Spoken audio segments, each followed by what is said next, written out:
I will now show you a highly effective Liebscher Bracht exercise. This alone can already ensure that your sciatic nerve relaxes more and more. It is important, of course, to repeat this every day so that you achieve the best results. And I will explain to you what all of this has to do with the so-called Piriformis Gap and show you in the end how you can also help yourself very well while resting. I explain it very often because I want you to understand what is going on in order to be better motivated for the exercise. But one can never explain it enough. Always remember, when sitting we have a 90-degree angle, the front is tensed, increasingly shortened, then the leg is put down, the body is pulled forward. And the gluteal muscles, this whole area, are actually the main extensor in the hip. They must counteract. Our dear sciatic nerve runs in here. And here is this piriformis gap, which is such a small muscle that spans across there. And if the piriformis muscle is too tense, like all the other gluteal muscles, then the sciatic nerve will be compressed. This is indeed a very, very strong, thick nerve, but with too much pressure it starts to burn. That is the topic, and we want to relax with just one exercise. Before we continue, a quick question.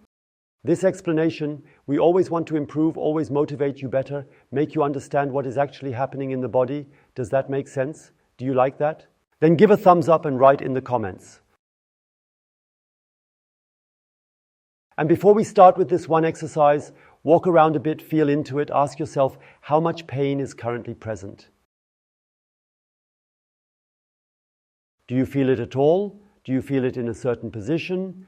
Go, so to speak, in close contact with it. When you have done that, then take a seat. I'll show it for the left side. If you have problems on the left side of the sciatic nerve, then sit down in a way that you first try to cross your left leg over the right one. It may be that it doesn't work because everything is already too tight for you. And then please try, if you can do it like this, you can lean back a little while doing it, depending on what condition you are in, and always try to go higher. If you can only get this far, then you would then grasp like this and do the exercise that we are about to do. When you realize it, you can also adjust the height a bit by keeping the leg straight or bending it further. Then the left foot comes higher, and then you also feel directly how it pulls in the back. And no matter in which position you are now, we start with your right hand on the left ankle and the left hand.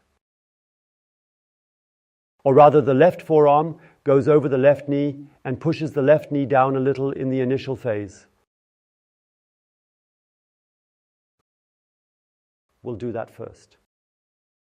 Breathe nicely and press the left knee further down. Then you'll notice it pulling in the hip, maybe even a bit in the buttocks, very diffusely or sharply. Can be different, no matter how it pulls. Always make it a little more intense so that you can still bear it well. So a smile, a real smile, must always still be possible. That you are not too high in intensity, where tension stress starts, that is the opposite of what we want to achieve.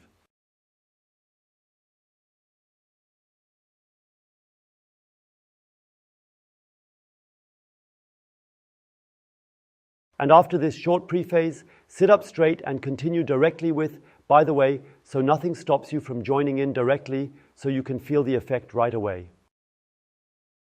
And now we first go in the first stage with a completely straight back, so to speak, remaining with a hollow back.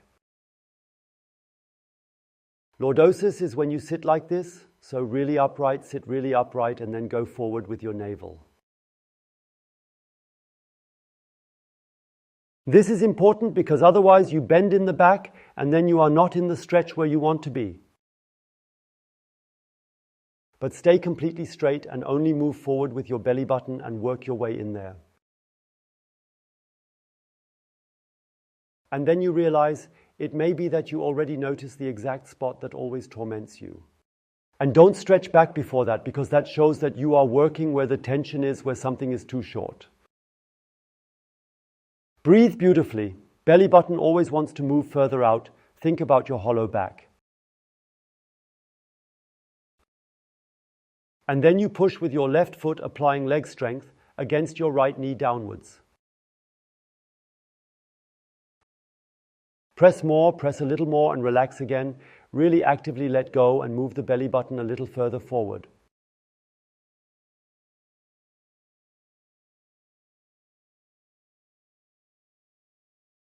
And then you notice how the stretching sensation, how the intensity increases again at the back. And then you press down again and hold on to this force.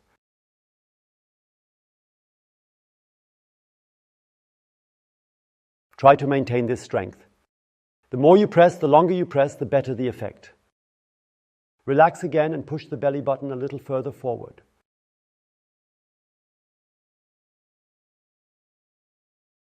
Remember to also press the left knee a little further down while moving forward.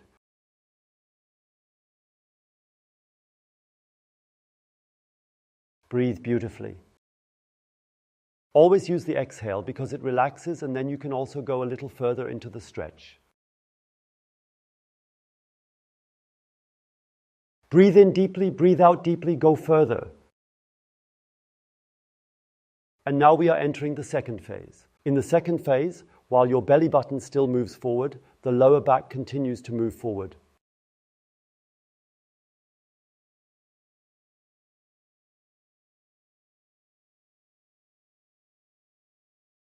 We do this in order to involve other muscle fibers that are also involved in the whole stretching process.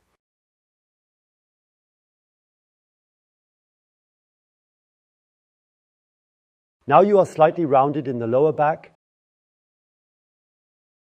Next, press down again with the left foot against the right leg. Let go, move further forward.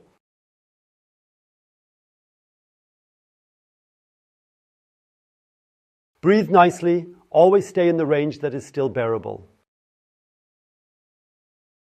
And you press down again with your left foot, relax, and go further forward.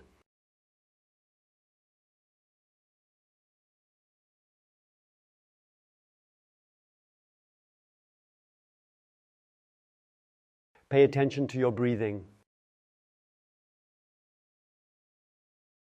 And now let go. Actively pull your left knee down, your belly button forward, and the 10 centimeters above the belly button also further down and forward.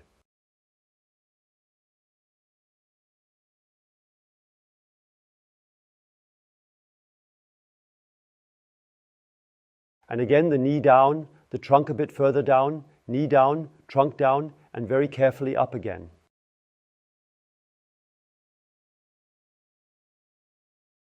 That was intense.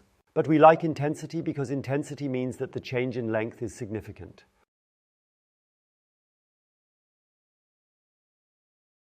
Then the chance is that if you get up now, don't be surprised if everything feels tense at first.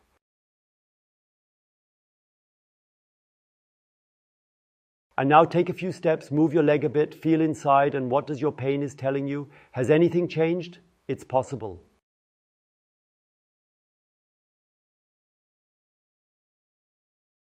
Write a comment, I'm interested. Write down, also for the others, what's happening with you with this exercise, and keep the current position. Keep your pain in mind, feel it, because now we are going to do our relaxation exercise. What does the relaxation exercise consist on? For our resting exercise, we take the sacroiliac joint and sciatic hero, or alternatively, you can use a coconut, something that has approximately these bulges here. I'll turn around like this because it's about my left side. And now you simply lie down with your left buttock. In the area where you feel that it pulls in, just lie down on it.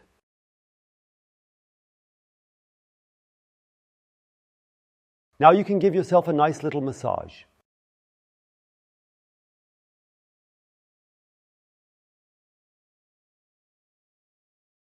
Coconut is round anyway, so it works. It may be that it is not sharp enough. Then you just have to look for something in the house that is a bit more pointy. And then we move here, which of course works wonderfully because there is this curvature below, and then you can massage yourself really nicely and freely.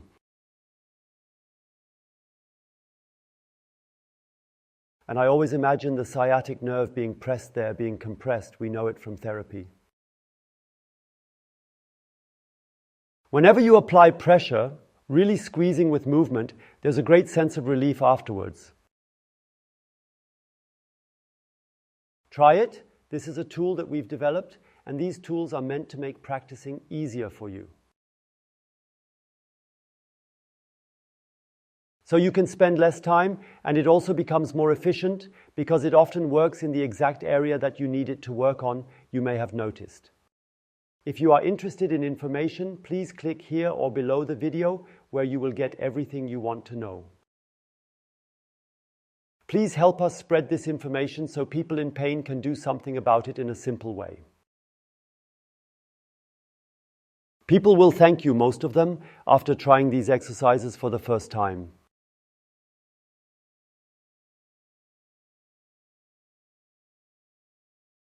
If you are motivated to do more for your sciatic nerve, then please click here for more buttock pain videos, also anti-buttock pain videos.